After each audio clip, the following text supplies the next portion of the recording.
bien, merci beaucoup. Je donne la parole tout de suite à Yannick Monet pour le groupe Gauche démocrate et républicaine. Merci, Monsieur le Président. Monsieur le Président Lejeune, il y a beaucoup de rapports qui ont été faits sur l'état des urgences, leur dysfonctionnement et les conséquences pour les patients. D'ailleurs, il y a l'enquête de SAMU Urgence France, rendue publique en septembre dernier, qui a réaffirmé, tout comme votre rapport, le fonctionnement extrêmement dégradé des urgences médicales dans notre pays. 61% des services d'urgence ont dû fermer au moins une ligne médicale l'été dernier.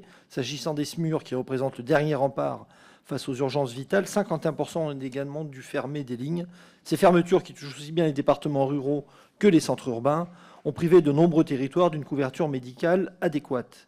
Le chiffre est d'autant plus frappant que 1500 lits supplémentaires ont été fermés dans les services de médecine et de chirurgie, accentuant la pression sur les équipes soignantes. Je vous rappelle quand même qu'Emmanuel Macron s'était engagé à désengorger les urgences d'ici fin 2024. Je pense qu'on ne sera pas prêt. Et en réalité, enfin on n'y est pas encore, écoutez, on verra.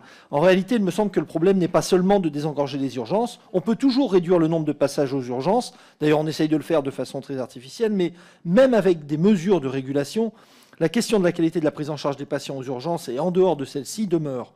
Dit autrement, les urgences ne peuvent pas être traitées isolément. Elles doivent être appréhendées comme un maillon particulier du système de soins. C'est d'ailleurs ce que disent les urgentistes. Les urgences sont les réceptacles de la crise du système de soins. En tant que porte d'entrée des hôpitaux, les urgences, comme le montre bien le rapport, absorbent les conséquences des défaillances de prise en charge en amont et celles de prise en charge en aval, comme le manque de lits d'hospitalisation ambulatoire et prise en charge à domicile insuffisant. Malheureusement, le PLFSS aura été cette année encore l'occasion ratée de traiter ce sujet en le prenant sous l'ensemble de ses aspects, ce qui me permet de vous poser à vous les questions. Comment rouvrir des lits à l'hôpital pour enrayer le phénomène de lit-brancard? Comment rendre de nouveau l'hôpital attractif, comme l'a dit ma collègue? À quand la fin de la tarification à l'activité? Quelle obligation pour le secteur privé en matière d'implication dans la permanence des soins? Je vous remercie.